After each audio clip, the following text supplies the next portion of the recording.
While Christmas is obviously a Christian festival, some of its roots go far back in time, long before the 1st century AD and the birth of Jesus.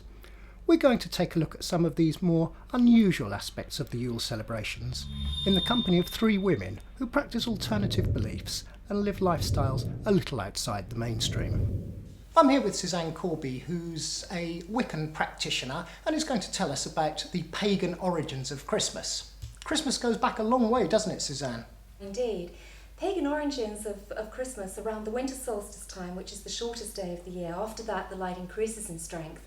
And the structures in the British Isles, such as Stonehenge or Newgrange, are actually built to attract that particular light at that time, at a significant time of the day. So there was clearly some solar worship going on in the British Isles, at least. And abroad, on a wider scale, there was the birthday of the unconquered sun, which was a sun worship practice. And also the Romans celebrated Saturnalia, which was a period of chaos leading up to the winter solstice, where there would be lots of merriment and food and wine, and masters would change places with slaves, there'd be gifts, lots of lighted candles. The Lord of Misrule, Suzanne. And what's that all about? That was an old tradition, wasn't it?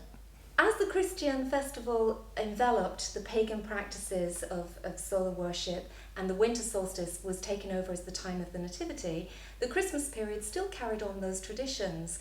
And so the Lord of Misrule developed through the medieval ages in a similar way to the Roman Saturnalia. So somebody would be crowned and would ask people to take forfeits and do silly things, run around houses with feathers in their ear, do silly things, a bit like today really. But the Lord of Misrule, you had to do exactly what he said. So what he said went, and at any party, the person that would be crowned Lord of Misrule could guarantee an awful lot of fun and merriment. But that is taken over from the Roman Saturnalia.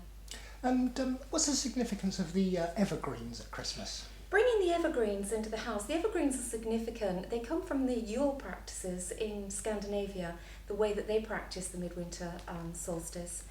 And evergreens were a symbol of constant life, the life that is occurring around us even when everything appears dead. So they reminded people that life goes on and to have faith in life. And so they would bring in holly, ivy, which were the evergreens at that time, wrap them around a huge big log that would be placed in the big fireplaces that they used to have. The Yule log would burn throughout the whole winter period, the winter solstice period. And it would be ceremoniously lit at the beginning of the festivities. And the Yule log would, as I said, would be decorated in evergreens to represent the eternal spirit in life. The lights would be brought in to represent the light that carries on and is growing stronger from the time of the shortest day. So it's a carryover from the Yule traditions in Scandinavia. And we don't need to get involved with all the themes and all the rushing around with silver Christmas trees and pink baubles. Just bring in some evergreens, connect with nature, and feel that stillness at this part of the year, that peace and quiet that comes after the chaos. And how will you be spending Christmas? With peace and quiet with my family.